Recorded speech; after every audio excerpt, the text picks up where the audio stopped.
दोस्तों, मैं अब्दुल्ला मोहम्मदी। देखिए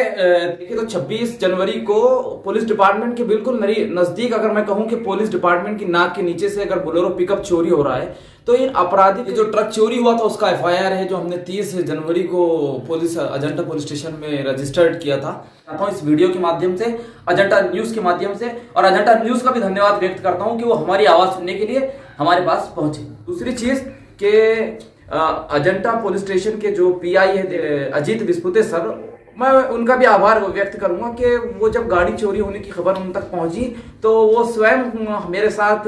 उन स्पॉट पर चले जहां से सीसीटीवी से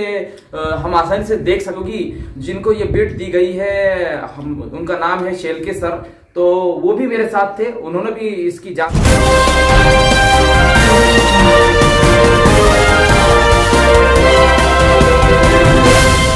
अगर आपने अभी तक हमारा चैनल सब्सक्राइब नहीं किया तो अभी सब्सक्राइब करें। अजंता ये गांव ऐसा एक गांव था जहां पर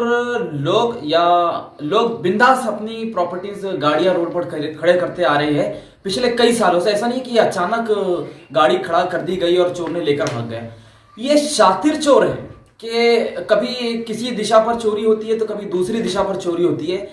चोर कौन है इसको पहचानने का काम पुलिस का है, तो मैं पुलिस डिपार्टमेंट से निवेदन करता हूं कि प्रॉपर इन्वेस्टिगेशन हो और उस चोर को अरेस्ट किया जाए, उसे पकड़ा जाए जो ये काम अंजाम दे रहा है। अजंता बस स्टैंड से ट्रक चोरी की जो खबर है, आप सभी गांव निवासी अच्छी तरह से जानते हैं, आप तक ये बात पहुंच चुकी है कि हमारा ये गांव अब गांव में गांव निवासियों की संपत्ति सुरक्षित नहीं है। मैं ये क्यों कह रहा हूं कि हमने 26 जनवरी की एक चोरी की वारदात सुने थे जिसमें बोलेरो पिकअप फहीम भाई जो है उनकी गाड़ी चोरी हुई थी। उसके बाद गाड़ी चोरी होने का सीन कुछ इस तरह सा है कि अजंता पुलिस स्टेशन के सामने या पुलिस डिपार्टमेंट से बिल्कुल करीब, मैं समझूंगा कि मैं अगर कहूं कि पुलिस डिपार्टमेंट की नाक के नीचे से एक अपराधी आता है, चोर आता है और चोरी करके बोलेरो पिकअप लेकर भाग जाता है, तो मैं समझता हूं कि अपराधी की इस हिम्मत की हमें दाद देनी चाहिए, क्योंकि इतनी हिम्मत वो कर रहे हैं, पुलिस डिपार्टमेंट के सामने से गाड़ी चुरा कर ले जा रहे हैं। दूसरी चीज, शिवना रोड से, शिवना जो गांव है वहां से एक वैन चोरी होता है, कुछ दिनों बाद वो बुल्डाना में मिलता है।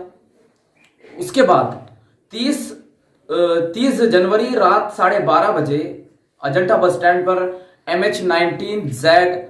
6661 ये जो गाड़ी नंबर है, इस नंबर की जो ट्रक है वो बस स्टैंड से चोरी होता है। और उस चोरी होने के बाद वो बस वहां से कहाँ गया, किस लोकेशन पर गया, उसका लोकेशन क्या था, ले जाने वाले लोग कौन थे, अपराधी कौन थे, चोर कौन थे, ये इसका अभी तक कोई पता नहीं चला है, क्योंकि इन्वेस्टिगेशन चल रही है, ऐसा पुलिस डिपार्टमेंट का बोलना है। और मैं समझता हूं कि इन अपराध का बढ़ता हुआ गिराफ इस बात को चैलेंज कर रहा है, पुलिस डिपार्टमेंट को चैलेंज कर रहा है कि इस क्षेत्र में, इस गांव में या इसके अतराफ जितने भी लोग हैं या जो गांव बसते हैं वहां पर ये अपराध अगर बढ़ रहे हैं, तो ये अपने आप में एक चैलेंज है पुलिस डिपार्टमेंट के लिए।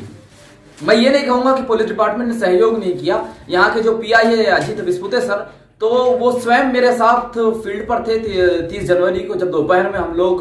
सीसीटीवी खंगाल रहे थे। तो उन सीसीटीवी खंगालने में मैं समझता हूं कि अजीत विस्पुते सर और उनके जो बीट कांस्टेबल है शेलके सर, वो मेरे साथ थे और उन्होंने मुझे सहयोग किया, वहां तक चले, डिपार्टमेंट ने चेक किया, लेकिन अभी तक कोई इन्वेस्टिगेशन मैं समझता हूं कि वहां तक नहीं पहुंच पाई या फिर अभी इन्वेस्टिगेशन चल रही है। तो गांव में लोगों की अगर सिंपत्ति या प्रॉपर्टी अगर सुरक्षित नहीं है तो इसकी जवाबदेही किसकी है, कौन इसकी जिम्मेदारी लेगा? या फिर अगर चोरों की इतनी डेयरिंग बढ़ रही है और इतनी शान से अगर चोर आते हैं, लोगों की सिंपत्ति चुराकर और उड़ाकर लेकर चले जाते हैं, तो जिम्मेदारी किसको लेनी होगी? ये प्रश्न मैं आपसे करना चाहता हूं इस वीडियो के माध्यम से, अजंता न्यूज के माध्यम से, और अजंता न्यूज का भी धन्यवाद व्यक्त करता हूं कि वो हमारी आवाज सुनने के लिए हमारे पास पहुंचे।